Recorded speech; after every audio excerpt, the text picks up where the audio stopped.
Dimitir no es un nombre ruso, aunque dado el nivel cultural de quienes nos gobiernan, dado el conocimiento no ya jurídico, sino la formación humanística en general, que denotan gentes como Pachi Nadie o como las ministras podemitas, por supuesto, pues podemos esperar cualquier cosa.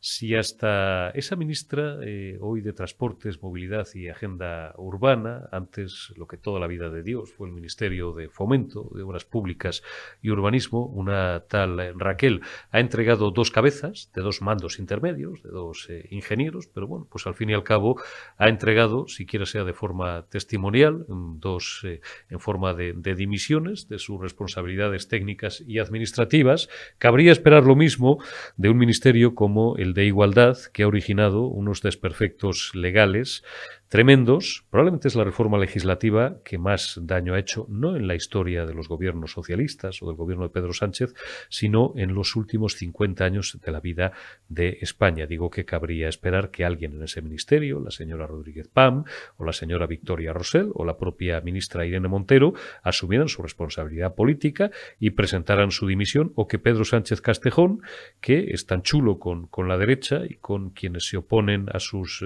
inapelables designios. No sé por qué me ha venido un testamento de otros tiempos. Ojo, que a lo mejor este también nos deja un testamento la víspera de abandonar Moncloa. Digo que Pedro Sánchez manifestara o demostrara la misma autoridad con un socio de coalición que le mantiene en el chantaje permanente. Si no se pone chulo con Bildu o con Esquerra, por lo menos podía ponerse chulo con Podemos y decir, como soy el presidente del gobierno, ceso a Irene Montero. Yo os dije ayer, y os vuelvo a reiterar mi teoría, por él la cesaría mañana, de verdad, fuera de análisis simplistas de que los va a mantener hasta media hora antes, de que vayamos todos a votar, etcétera, etcétera, y tal, los que lo hagáis. Yo sí creo que cuando vea que el asunto está lo suficientemente maduro, es decir, lo suficientemente podrido, sí hará una demostración de autoridad. Él es perfectamente consciente de que Pablo Iglesias, que es el que manda ahí, está ya trabajando para romper el gobierno de coalición, pero no puede dejar que se rompa porque Yolanda Díaz, todavía por no tiene ni partido, y Pedro Sánchez por sí solo sabe perfectamente que no gana las elecciones. ¿Esto vosotros creéis que al paisanaje realmente le importa? ¿Realmente la gente está en esto? En un país basura como el que tenemos en buena parte de su sociedad, no en toda afortunadamente, donde el trending topic, la tendencia es la bronca, con mis respetos a los dos grandes periodistas y compañeros, pero la bronca entre Paco González y Manolo Lama o los pezones de Ione Belarra, pues hombre, hacer un trazo tan fino, que por lo demás tampoco lo es tanto, yo creo que ni siquiera ha lugar en el debate público, ni político, ni mediático. Lamentablemente se nos va a hacer muy largo este año, lo hemos dicho en más de una ocasión y lo volvemos a reiterar. Feijóo lo sabe, Feijóo es un político listo, como buen gallego, al que basta con continuar impasible el ademán, sin moverse, sin hacer prácticamente nada, ni tomar mayor iniciativa que no sea la de ir esperando el desgaste, el lento goteo, el día a día de cagadas socialistas, con un portavoz, un tal Pachi Nadie, el bachiller Pachi Nadie, que no aprobó ni una sola asignatura de esa ingeniería industrial que decía, cuyo título decía poseer, que hace análisis tan simplistas, análisis jurídicos. Este tío es portavoz, es el baranda de los 120 diputados socialistas, el mayor grupo parlamentario de la Cámara, en el sentido de que, bueno, de que como esta reforma legislativa, oye, ha reducido las penas a algunos violadores y agresores, pues ahora vamos y hacemos una reforma y subimos los tipos penales y ya está, y estamos en esto y tal. Y te lo vende como si fuera el análisis más sesudo que se ha hecho en las últimas décadas de derecho penal o de derecho procesal de la historia de España. Este es el nivel que tenemos. Ayer decía Sergio Fidalgo algo que no por obvio es menos certero y menos hiriente por lo demás, no ya para nuestra clase política, sino para nuestra sociedad. Con la cantidad de gente buena que hay por ahí, la cantidad de técnicos, de científicos, de ingenieros, de matemáticos, de bioquímicos españoles que se tienen que ir a buscar la vida fuera o que se quedan aquí ganando 1.100 pavos al mes, tenemos unos políticos que en buena parte de los casos no han superado la enseñanza media, y que no resistirían la más mínima prueba de meritocracia y de aptitud en cualquier empresa privada de medio pelo, y que precisamente por eso se dedican a la política. Pero lo más terrible, para todos estos que siguen diciendo la sociedad no se merece estos políticos, pues claro que se los merece, pero si esos políticos salen de la misma sociedad que les vota, lo más terrible es que haya millones de personas que sigan votando a estos inanes, a estos ineptos y a estos idiotas. Se nos va a hacer muy largo este año, esperemos que España lo resista y, insisto, está muy bien que Feijóo se limite a impasible el ademán, colocarse de perfil, pero quizás sí cabría demandarle, para los que me decís que siempre suelo hacer análisis de parte en favor del Partido Popular y despreciando, ninguneando o vertiendo pues una excesiva crítica hacia otras opciones patrióticas, digo que Feijóo pues haría bien en contar no solamente con una voluntad de integración a su izquierda, al centro y a izquierda, visto que el voto de derechas prácticamente han renunciado a él, porque está todo residenciado en Vox, e incorporar a su equipo no solamente perfiles más centristas, voy a ser suave, o más sorayistas, dicen los críticos, sino a perfiles de gentes que siguen sin romper el carné del Partido Popular, por algo será, perfiles más conservadores, más patrióticos y más de derechas, como es Cayetana Álvarez de Toledo. Con eso Feijóo conseguiría cerrar el círculo y ahí sí poner todas las velas al viento que le lleven al Palacio de la Moncloa. No solamente el esperarse a que caiga la pera, como digo yo tantas veces, del árbol, sino empezar a trabajar de forma efectiva para no conformarse con esos 130 escaños que le dan todas las encuestas, salvo la de Tezanos, sino aspirar a tener 150 o 160 y gobernar, por supuesto, con el concurso de Santiago Abascal. Si entre las dos fuerzas políticas pueden sumar 200 o 210 escaños, ¿por qué van a conformarse con 180? Ahí lo dejo. Y saludamos en este punto, en esta retaguardia del martes 7 de febrero, a Carlos Paz, nuestro mejor analista geopolítico. ¿Cómo estás, Carlos? Buenas tardes, un placer, estoy bien, un placer estar con vosotros, como siempre. El placer y el honor, sabes que siempre es nuestro. Oye, no habíamos tenido oportunidad hasta ahora, en las casi 48 horas que han pasado, 36 horas, desde ese terremoto, esa terrible tragedia, esa catástrofe que ha asolado sobre todo Turquía y Siria. No habíamos charlado tú y yo todavía en Periodista Digital. Dame o dale a nuestros oyentes, en primer término, la última hora, en este siempre, bueno, pues con la prevención de que, desgraciadamente, las cifras están cambiando a toda velocidad, se incrementa el número de muertos, el número de desaparecidos y también los daños materiales que son ahora mismo absolutamente incalculables. ¿Cuál es la última hora en la media jornada de este martes 7 de febrero? Pues los muertos, aunque va a ir variando, se esperan muchos más muertos. En Turquía se manejan las cifras de cerca de 5.000.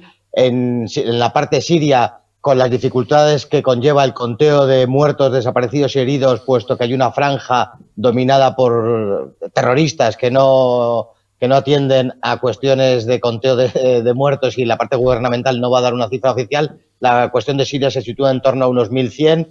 La cantidad de desaparecidos en Turquía excede los 15.000 y se espera que gran parte de esos desaparecidos estén fallecidos. Va aumentando constantemente la cifra y, además, si esto fuera poco, se espera alguna réplica sísmica, con lo cual la cifra indefectiblemente va a ir aumentando.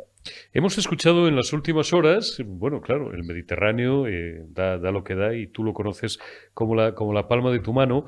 Hay una falla, probablemente la más destacada o la más importante de todas, que pasa justamente por esa zona del sur de Italia, que yo conozco también muy bien, Nápoles, Sicilia.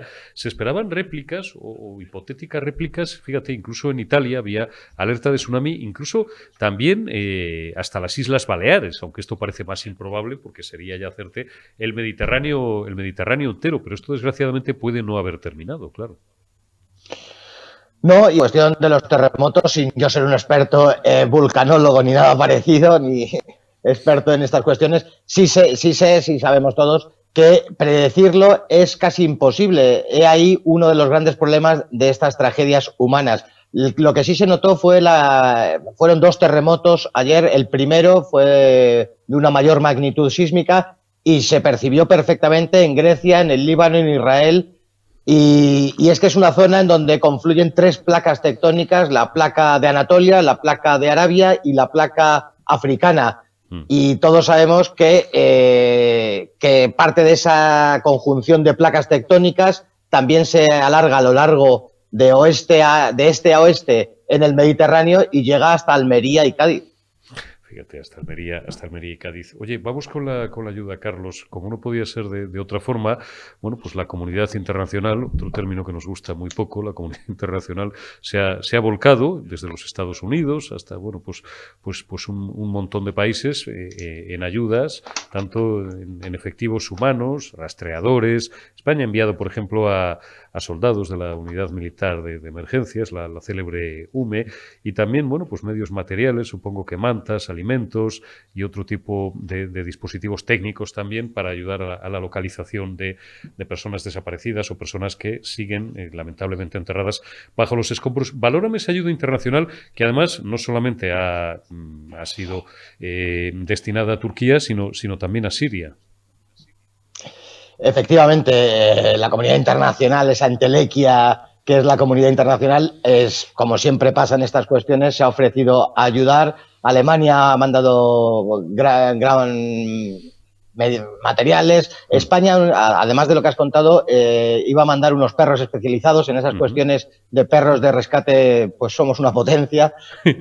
Y una cosa curiosa, que es que Israel ha ofrecido ayuda, que esto supone algo inusitado, algo que nunca se ha visto, ayuda por parte de Israel a un país árabe y máxime a Siria, que recuerdo desde aquí que están técnicamente en guerra. Quizá hacerte una apreciación, estoy viendo las imágenes que estáis poniendo y que están poniendo todos los medios de comunicación, y esos son los famosos cascos blancos, son los white helmets, son la defensa civil siria, que son la parte humanitaria del terrorismo que actúa en Siria, por cierto.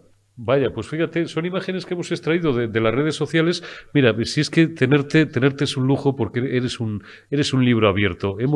Estábamos buscando hace un rato imágenes de archivo en redes sociales que, claro, se están distribuyendo con mucha profusión. Además, esto es como todo. Esto empiezan a distribuirlo 3 o 4 fuentes distintas y al rato, no por pereza o por falta de tiempo, sino, bueno, pues porque tampoco hay tanto, pues empezamos todos a viralizarlas. Está bien esa precisión. Oye, por volver al asunto de Israel, bueno, se han producido, me contabas antes fuera de micrófono, fuera de cámara, hechos tan inusitados como en el ayuntamiento de Tel Aviv se ve una bandera turca. Esto es un hito en la historia del Estado judío, no había ocurrido nunca. ¿Por qué, bajo tu interpretación, por qué hace este movimiento el Estado de Israel? Efectivamente, la noche se proyectó la imagen de una bandera turca durante toda la noche en el ayuntamiento de Tel Aviv, y esto solo tiene una interpretación. Israel tiene un interés inusitado por ser reconocido por todos los países posibles del orbe islámico para seguir cercando a Irán, y esto es un guiño a Turquía y a otros países de la zona. Dentro de poco veremos cómo Arabia Saudí, y esto va a ser un terremoto político, cómo Arabia Saudí va a reconocer al Estado de Israel. Esa es la interpretación que yo saco de la proyección de la bandera turca ayer sobre el edificio del Ayuntamiento de Tel Aviv. Oye, a partir de ahora, escenarios de futuro, 2 o 3 pivotes de análisis. ¿Qué va a suponer esto? Bueno, económicamente es una catástrofe, es una tragedia humanitaria, con unas repercusiones sociales pues que a nadie se le escapan. Desde el punto de vista geopolítico, ¿cómo se va a redibujar ese nuevo escenario de una zona tremendamente convulsa o que vivía sumida en un tremendo caos en los próximos meses a raíz de esta tragedia? La cuestión de la tragedia humana es lo primero, lo más importante. Ya veremos al final en cuántos muertos se traduce esto. En el caso en que va a depauperar más todavía las condiciones económicas de los sirios, que son muy bajas, no por la guerra, no porque haya sido un escenario de guerra desde el año 2011, sino porque se mantiene un bloqueo contra Siria. Pero, por lo que me preguntas, por interpretarlo, las consecuencias que puede haber geopolíticas, a mi parecer son 2. Una, han estado y siguen estando en contacto directo los máximos representantes de Rusia y de Turquía, y esto se va a traducir en que la franja de seguridad que llaman los turcos a la frontera norte tiene Turquía en territorio sirio, va a acelerar la retirada de las tropas turcas. Hace escasamente 8 días, los rusos, conjuntamente con el ejército árabe sirio, conquistó la última capital que tenían los terroristas y que estaba defendida por el ejército turco, que era Idlib. Y esta situación, la ayuda rusa hacia Turquía, la conexión constante entre los máximos mandatarios de Turquía y Rusia, va a hacer que se acelere ese proceso de retirada de las tropas turcas. Al final, algo positivo tenía que tener este desastre tan tremendo que está sufriendo Siria. ¿Está cerca el final de la guerra en Siria entonces, Carlos? Sí, la guerra solo se mantiene en esa franja de 30 kilómetros en la frontera norte, un reducidísimo espacio de los terroristas que iniciaron todo esto en el 2011, y dejo al margen la cuestión de los kurdos, que tienen un territorio muy mínimo. Es verdad que en ese territorio, en el noreste, donde está Qamishli, por ejemplo, que tiene aeropuerto, es una ciudad relativamente grande, hay refinerías de petrolíferas y hay unidades norteamericanas. Eso ya se resolverá de otra manera, pero lo que es la guerra, lo que conocemos como la guerra, ya prácticamente no existe, y yo creo que este suceso del terremoto va a acelerar a que los turcos se retiren, nieguen la ayuda a esos reducidos terroristas que aún quedan, y por lo tanto se pueda poner fecha concreta al fin de la guerra. Estaríamos hablando, en cualquier caso, de no más de improviso, pero por ahí de un 10% del territorio de Siria, o menos incluso, Carlos. Sí, se estima, es difícil porque hay zonas desérticas que no son tierra de nadie, pero en torno a un 85-90% está desde hace años bajo el control directo del gobierno legítimo sirio. Esta tragedia, por lo demás, ha incrementado, más si cabe todavía, la relación más que cordial, de colaboración franca, que mantienen Vladimir Putin y Erdogan. Nos contabas ayer en Distrito Televisión, que charlábamos también un rato de este terremoto, cómo en el día de ayer, lunes 6 de febrero, habían pasado varias horas hablando telefónicamente Erdogan y Putin. Sí, efectivamente. Turquía, que es un país ahora mismo impredecible, es un miembro de la OTAN, es el país que tiene el segundo ejército más grande después de Estados Unidos de la propia OTAN, pero hace tiempo que, sobre todo por fijar una fecha, desde la negativa que sufrió Turquía para entrar en la Unión Europea, se lanzó una política neotomana a ser la cabeza de todos esos pueblos turcómanos que llegan hasta China, y, entre otras cosas, también reabrió y fortaleció las relaciones con Rusia, hasta el punto que ha llegado en varias ocasiones a comprar material bélico ruso. Lo más sonado fue un sistema antimisiles rusos. Rusia, por otra parte, tiene la llave del gas de Turquía, como de media Europa, y amenaza, o bueno, le sirve como elemento de coacción para con Turquía abrir o cerrar esa llave del gas. Recordemos que en Turquía, en la misma zona de donde se ha producido el terremoto, es una zona enormemente fría. Vemos imágenes con nieve, con medio metro de nieve, una nieve que no desaparece hasta abril, y el gas allí es enteramente fundamental. Fíjate, bueno, pues yo quería irme este verano, Carlos, quería irme a Estambul. Lo voy a intentar, espero que me sea posible. Recomendamos a quien no conozca Estambul, que es una de las ciudades más maravillosas del mundo, una ciudad además infinita, una ciudad que no se acaba nunca, con una cantidad de matices y de contrastes fantásticos, y tengo ganas. Ayer cuando nos levantamos y vimos esta tremenda tragedia en todos los medios, pues no pude por menos de lamentarlo muchísimo, pero bueno, pues vamos a ver qué pasa en los próximos días. Carlos, como siempre, muchísimas gracias por tu análisis y te envío un abrazo. Cuídate mucho y hasta dentro de unos días. Gracias por contar conmigo. Gracias, Carlos Paz, a ti siempre. Vamos ya con Eric Encinas, periodista catalán, buen amigo. Eric, ¿cómo estás? Buenos días, buenas tardes, buenas noches, en función de cuando recuperen nuestros amigos este enlace. ¿Qué tal todo? Así es, muy buenas, Eurico. Uy, tienes cara de frío. Tienes carita de frío. Sí, aquí está lloviendo. Está lloviendo en Barcelona y no creo que disfrutéis de una temperatura tampoco muy elevada. Oye, Eric, me da mucha pereza de verdad este asunto, pero no queda más remedio que seguir hablando de ello, porque la actualidad es tozuda y sigue situándose como uno de los principales focos o el principal foco de la agenda política y, por tanto, mediática también de España. Ayer presentaban los socialistas, unilateralmente, vamos, sin el apoyo de sus socios de coalición de Podemos, en el registro de la Cámara, pues esa proposición de ley para hacer las reformas que el aparato de propaganda del régimen ha dado instrucciones de denominar como ajustes técnicos. Esta mañana y ayer ya, última hora también, todos los ministros, todos los diputados socialistas hablaban de ajustes técnicos de la ley del sí es sí. Tenemos, por otro lado, una pelea de ministras, Pilar Llop, que debe de ser la responsable de haber, no sé si redactado o supervisado los 13 folios que le han pasado a Pachi Nadie para que vaya ahí a la Cámara como si fueran suyos y de su grupo y los lleve para ponerle el sello. Pilar Llop, bueno, considera que con esto pues se resolvería este lamentable desaguisado que ha provocado ya que prácticamente medio centenar de violadores y de agresores sexuales estén o en la calle o con sus penas muy reducidas. Y Victoria Rosell, que es juez también, dice que esta reforma lo que va a provocar es otros efectos indeseados, que se calla para no dar ideas.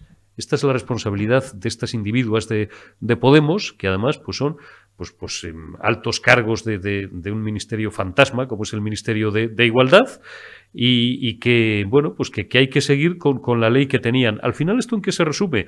Pues se resume, como decía yo en mi campanazo, en que el gobierno vende como un gran hito el volver a una situación previa a lo que ellos destrozaron reformando el Código Penal. Es decir, una reforma de la reforma del Código Penal que ellos habían hecho hace 3 meses y medio para enredar, para hacer un destrozo legal como el que han perpetrado, y ahora, pues a toda velocidad, porque pierden votos a chorros, pues van a enmendarse la plana y hacer una reforma de esta reforma que ellos habían hecho. Pues vaya un país, con perdón, de mierda que se nos está quedando, Eric. Pues sí, bueno, da vergüenza, ¿no?, ajena, como bien estás diciendo, que se haya convertido esta ley, ¿no?, en el pitorreo mundial, porque se está hablando hasta en la India de este fracaso, ¿no?, de la ley solo es sí, que ha permitido pues que eso, como estás diciendo, que prácticamente 500 agresores sexuales se hayan beneficiado, ¿no?, con reducciones o incluso con la libertad, ¿no?, pederastas, violadores, y ver ahora que intentan, ¿no?, maquillar, ¿no?, con otra reforma lo que ya estaba bien y tocaron, ¿no?, en su momento, y hay de los resultados tremendos, no tan malos que ha tenido esta ley de solo sí, que además mintió Sánchez, porque Sánchez la vendió como una ley única que iba a proteger a las mujeres, pero ha sido totalmente falso, y por lo tanto también no solo Podemos, es el gobierno, ¿no?, todo el gobierno es culpable, ¿no?, de este fracaso tremendo que ha dejado más desprotegidas a las mujeres y que han permitido, pues insisto, que hoy las calles tengan más violadores y por lo tanto puedan reincidir en cualquier momento, porque hay que recordar que algunos de ellos están preparados. Tú mencionabas lo de la reforma además, hasta que se apruebe, la misma Llop lo ha reconocido, que van a seguirse revisando condenas, bueno, revisando casos, ¿no? Por lo tanto, quiere decir que pueden seguirse dando revisiones a la baja de penas de prisión, incluso más liberaciones de estos agresores. Pero es que además, aunque se apruebe, insisto, ellos han creado un problema en este caso y ahora plantean la solución, porque la ley ya estaba en este caso bien, lo único que se podría es haber hecho más dura, pero han hecho todo lo contrario, es decir, lo que han hecho con esta ley, por más que diga Irene Montero que ellas no eran conscientes, el gobierno tenía un informe además en Moncloa, como se ha sabido y lo ha reconocido Calvo, ¿no?, en la SER, ¿no?, en la cadena SER, lo reconoció encima, que eran conscientes de que esto iba a pasar con esta ley. Y entonces eso tiene todavía, yo desde mi punto de vista, más delito, ¿no?, el saber que eso iba a ocurrir y aún así tirar adelante, ¿no? Da la sensación que este gobierno ha querido ponerse, ya digo, de nuevo con esta ley, pues a favor de los delincuentes, que si sabía todo esto, resulta muy extraño que aún así tirara para adelante. Y ahí están los resultados que siguen dándose hasta que no se produzca un cambio que esperemos que llegue cuanto antes, porque, insisto, se está dejando a las mujeres muy desprotegidas, y además esto paralelamente mientras tenemos datos como en Barcelona, donde se están disparando las violaciones, donde se están tanto también en grupo, y por lo tanto, ya digo, con una mayor inseguridad y ahora pues con más agresores, ya digo.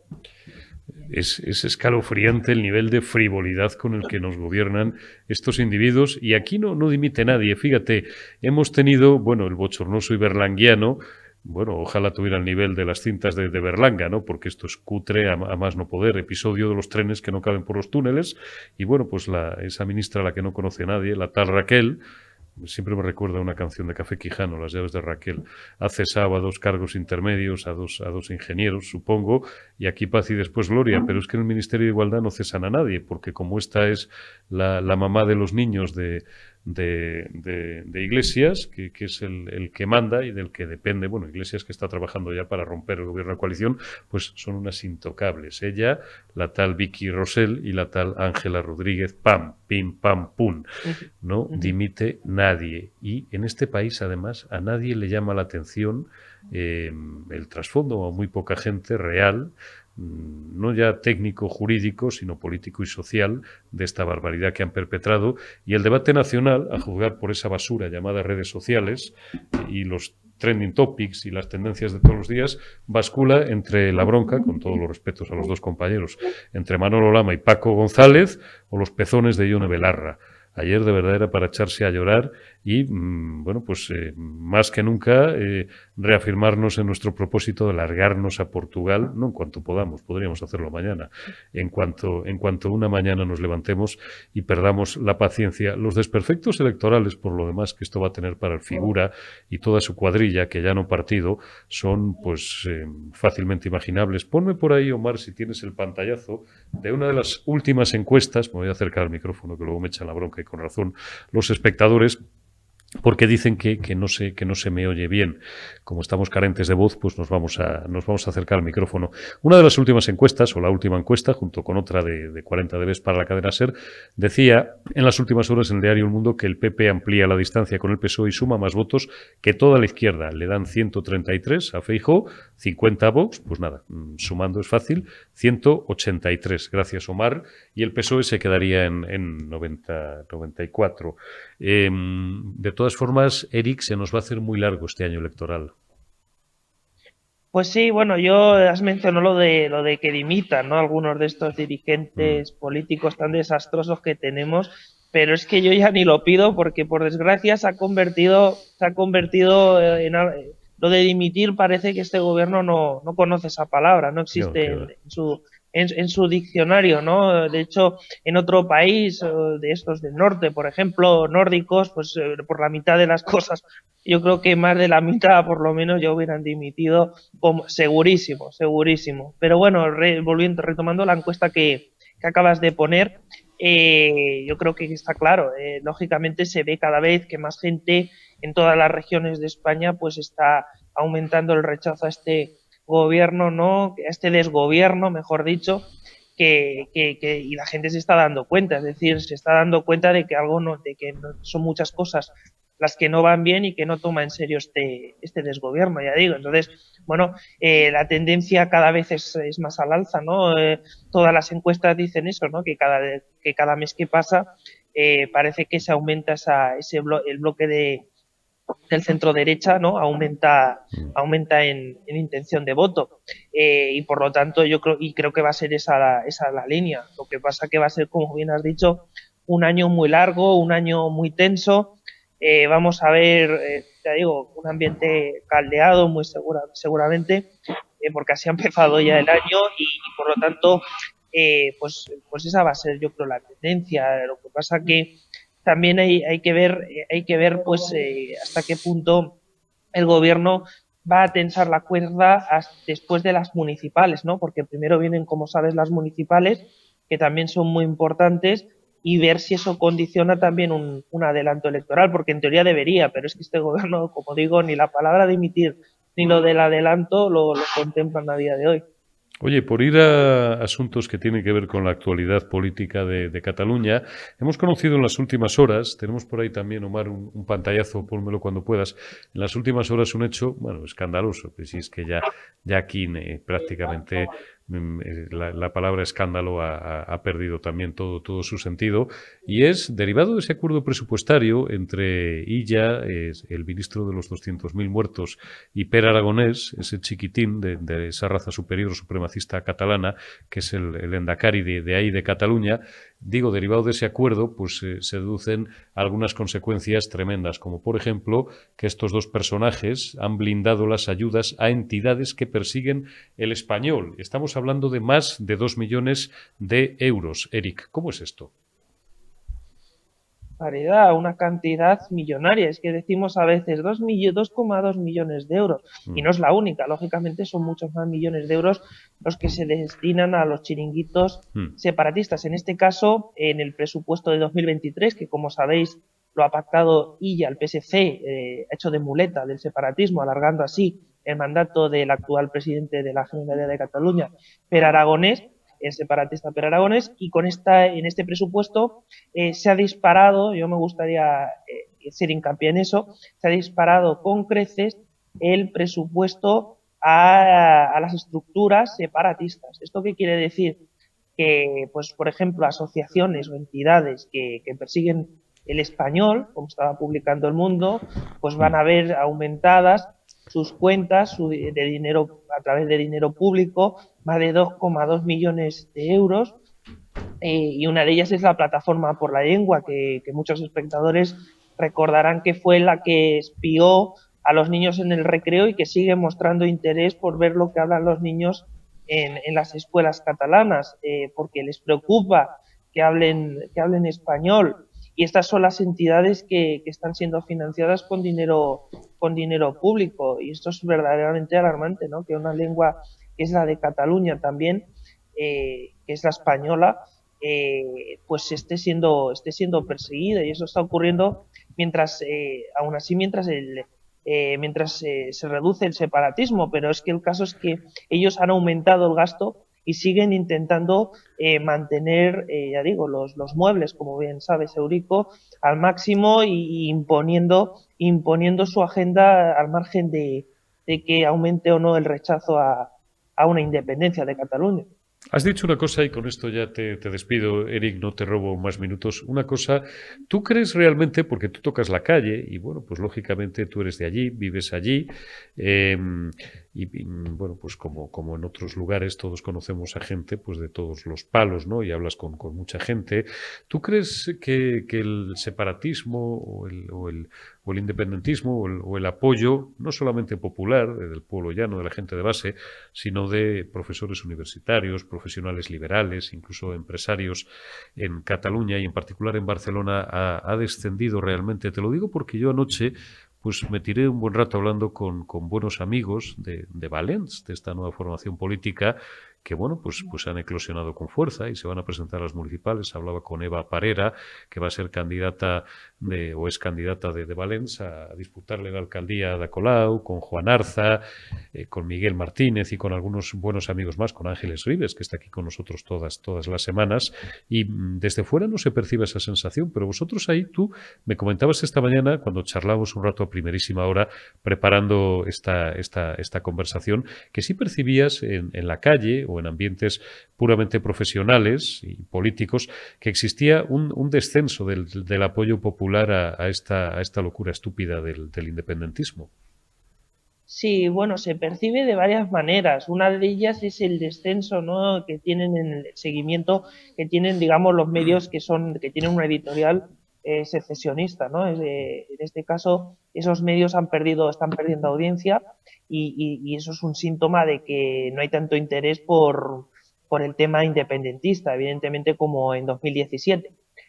También es verdad que las concesiones separatistas pues han dejado al independentismo sin prácticamente ninguna queja, ¿no?, al respecto, porque bueno, claro, lo que les están dando todo, pues lógicamente también los deja descolocados al separatismo, ¿no? Pero bueno, ha descendido en audiencia. Yo creo que también lo dices tú, los profesionales, ¿no? Los liberales, como yo, como tú, Eurico, en Cataluña, yo creo que ha descendido también, ha descendido y cada vez pues hay más gente que ha perdido el miedo a decir, pues mira, esto no me parece bien en Cataluña, cosa que antes había ese miedo, ¿no? Sigue habiéndolo, por supuesto, pero lógicamente yo creo que cada vez se ha normalizado ya más que hay una Cataluña mayoritaria que no quiere la independencia y está visto. Si no, más cosas pasarían todavía porque lógicamente el separatismo lo que quiere es controlarlo todo, como se ha visto. Y en el caso, lo que sí que me gustaría puntualizar, que a lo mejor no se ve tanto en la hora de los resultados, porque sí que es verdad que hay una fragmentación del bloque constitucionalista. Y eso también es verdad que hay que decirlo, porque hay varios partidos, pero sí que yo vaticino que va a crecer tanto en las municipales como en las generales, el voto que no es independentista, el voto que incluso va a haber gente que no había votado seguramente y que va a votar, porque en febrero sí que disminuyó, hubo una abstención, yo creo que hubo gente que se estuvo pensando bien en casa lo que iba a hacer, pero sí que es verdad que ahora y además todas las encuestas, incluso el propio CEO catalán, dice que ha aumentado el rechazo, que lo hace la propia Generalidad, ¿no? Dice que ha aumentado el rechazo independentista, incluso fuentes independentistas, yo digo, reconocen que no juntan tanta gente tampoco en las manifestaciones secesionistas, ¿no? Está claro. No, me decían, y ya sí que concluimos, porque no quiero abusar más de ti, te he sacado de otro compromiso profesional. Me decían que ellos consideran, me decía la gente de Valens, que su mayor enemigo, seguramente también la gente de Ciudadanos que se siga presentando, incluso mucho votante del Partido Popular, que su mayor enemigo era la abstención, ¿no? A ellos les da miedo no tanto esa pujanza independentista o secesionista de las fuerzas políticas abiertamente golpistas como Esquerra o como Junts o toda esta gente, sino que, bueno, pues mucho votante constitucionalista, españolista, vamos a llamarlo así, porque me parece más propio y más adecuado, pues se quedara en casa, ¿no? Hastiado ya y aburrido de toda esta situación, porque, bueno, el voto de Vox en Cataluña, como el resto de España, pues está muy molvilizado, pero es que hay mucho españolista, mucho patriota y mucho constitucionalista, pues que no es de derechas o no es tan de derechas como algunos de los fundamentos ideológicos de Vox, y no va a votar a Vox. Entonces, pues entre votar al PP o votar a Valens o votar a Ciudadanos, pues a lo mejor hay muchos que deciden directamente quedarse en casa, lo cual sería una auténtica catástrofe, Eric. Sí, bueno, ese peligro existe. A ver, yo con esto sí que, porque tengo cosas que hacer, pero sí que me gustaría decir que evidentemente sí hay un peligro de que hay gente que se puede quedar en casa. Claro. Pero no, yo creo que eso tiene una explicación, hay mucha desafección. Yo creo que Cataluña es una de las regiones mismo de España donde hay mayor desafección con los políticos en general y entonces este peligro va a existir. De hecho, ha ocurrido también, lo hemos visto en otras elecciones y en las últimas de otros países también que está ocurriendo. Y de hecho, en el caso de esta región española de Cataluña, hay que recordar las autonómicas. Lo que ocurrió en las autonómicas catalanas, que hubo ese peligro y al final se confirmó, ¿no? Hubo mucha gente que se quedó en casa y por lo tanto no votó ni en un sentido ni en otro. Está claro. Eric Encinas, analista político, periodista y buen amigo desde Barcelona. Cuídate mucho, gracias por tus análisis siempre y te envío un abrazo, Eric. Un abrazo. Gracias, Eric Encinas. Gracias también a todos vosotros. Volveremos mañana, miércoles ya 8 de febrero de 2023. Cuidaos y hasta mañana.